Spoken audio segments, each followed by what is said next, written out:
Peuple congolais, levez-vous et mettez fin à la distraction. Tout ce qui se passe actuellement n'est que de la désinformation pour détourner l'opinion publique. Nous devons mettre un terme aux actions de M. Tshilombo. Un régime sanguinaire. Les Congolais meurent chaque jour sous ce régime. En août, les Congolais ont été tués chez eux. Le 15 août 2024 à Kiwa, plus de 200 personnes ont été tuées. Le 26 août 2024 à Kolwezi, plus de 40 personnes ont été abattues.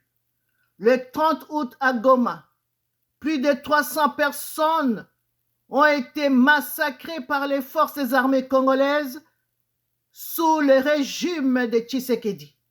Comme si cela ne suffisait pas, le 2 septembre a été marqué par les massacres à la prison centrale de Makala. Trop, c'est trop. Félix doit partir. Le bureau de la GECO demande où sont passés les ONG des droits de l'homme. Sous le mandat de Kabila, les ONG étaient très actives, faisant des déclarations jour et nuit. Sous Félix, c'est silence radio. Comment justifier la violence contre les Congolais? Ils souffrent déjà du manque d'eau potable, d'électricité, de la saleté des rues, de la famine due au salaire impayé des fonctionnaires, y compris les retraités. Quant à l'insécurité, n'en parlons même pas. Comment attirer des investisseurs dans de telles conditions? En RDC, ce qui prospère, ce sont des détournements, les arrestations des opposants et des journalistes, ainsi que les violations des droits de l'homme. Peuple congolais, il est temps de prendre notre destin en main. La situation est urgente. La diaspora de la GECO, l'œil et l'oreille du peuple, appelle à la communauté internationale à ouvrir une enquête pour établir les responsabilités.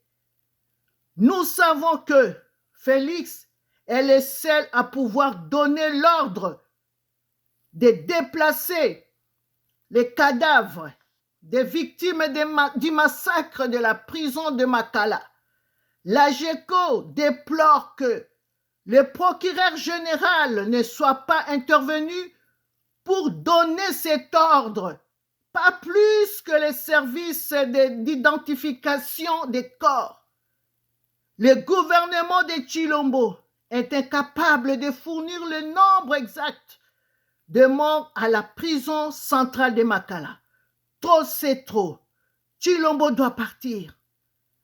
Il doit partir en portant avec lui son régime sanguinaire qui utilise nos propres militaires pour massacrer la population comme à Goma et au Katanga.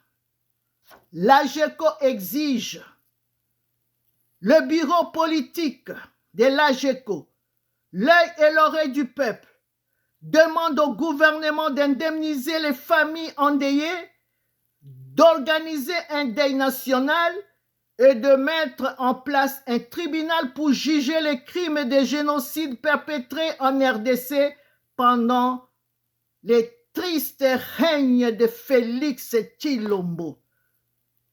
Les Congolais en ont assez des fausses annonces inefficaces et jamais mises en œuvre par les hommes de Félix. Rien ne fonctionne malgré les nombreuses réunions et leurs comptes rendus. La GECO, Fédération France. Je vous remercie.